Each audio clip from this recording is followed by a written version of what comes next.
As I said, when we keep on going, we try to adjust to the system very well.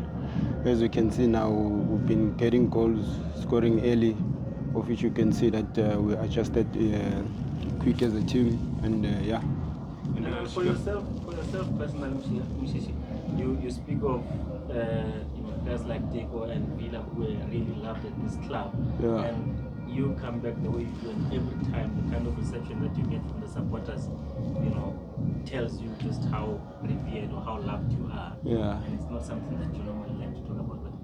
But what does it say to you, and maybe your talent? That young guy who came and nobody wanted to interview, to this loved figure today. I think besides the talent, it's the respect that I give to the game. I always want to give the fans what they want, and I try to perform and try to be consistent all the time. And you can see whenever I go to the field, the fans, they appreciate me, and they show love, and I also love them.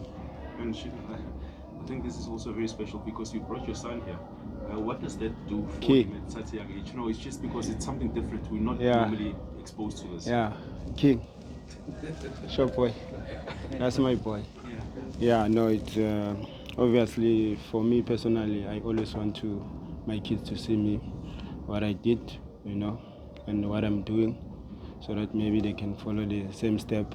If they decide to play football, I don't know, they will decide. But it's always a great feeling to see them around.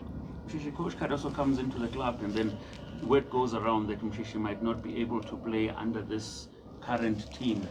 How do you handle that, sitting at home with an injury, nursing it?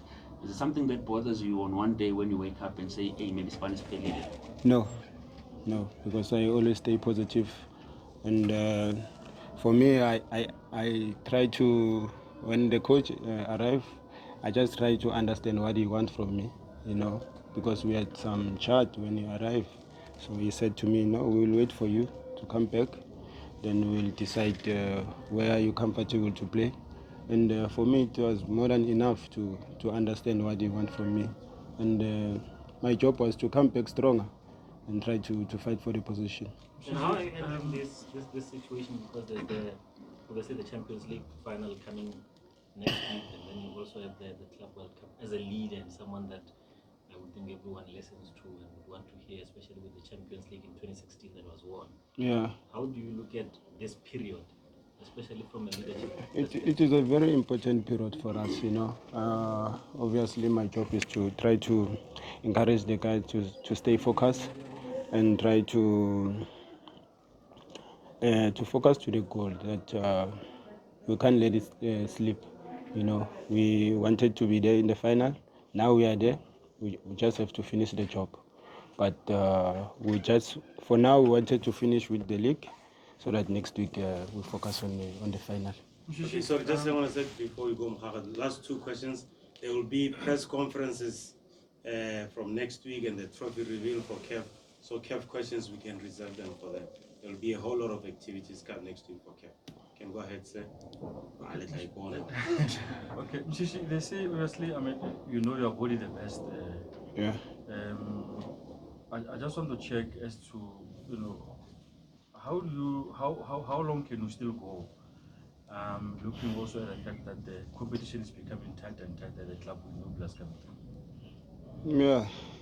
Yeah. For me, to be honest, angazibekile isikhathi ukuthi ngizoceda nini, but as long as I still feel fresh, I still feel fit, I will keep on going. I'll keep on going because to be honest, I still want to win more. I still want to represent the country, so I have to push myself. Sugar, obviously the type of player you are an anomaly, because when I look at the generation of players you came with, Bonge, they come from revered development sides and whatnot. And I saw Sugar the other day was joking that you remain the most expensive amateur footballer in this country. And when I look at how the supporters revere you, how the players that are coming in revering you, Marcus Barmashati was now asking you about, are you now thinking of retiring? You even have some of these boys coming in calling him Kulu.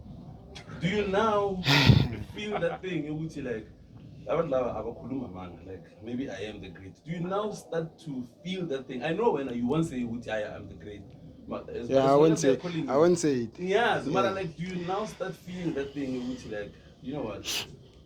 There might be No, something very special about me. for me, I prefer people to talk about it, not me. So my job is just to keep on doing the job and try to be a good example to the youngsters. That's all. Can I please be selfish and also ask you, who from Sundowns do you think deserves to be the player of the season? See Valerie. Ah, Please. honestly, You can mention whichever players you want, that's 5 or obvious. 6. Okay, go ahead, talk to the camera. Yeah, guys, that's obvious. I mean, I think it's Romero. You can see how he helped the team, and yeah, he did wonders this season. I think they must give it. They must give it to him. He deserves it. I think you can agree with me. Just the last one from Khona me. ungavumi? Just the last one from me. The Sundowns fans have always been behind the club with all the banter and everything, you know, what has happened among the fans themselves. But those guys kept on going and giving you the much support that you needed as a club. Whether you're injured, they always showed you love. What can you say to the Sundowns fans? Yeah, obviously, I just want to thank them for the support, and they're always there for me and for the team. And they must know that we always appreciate them. That's why we pushing ourselves to win trophies. As long as we see them happy, we are happy also. Okay, thank you, Mshila. Thank you. Thank you, guys.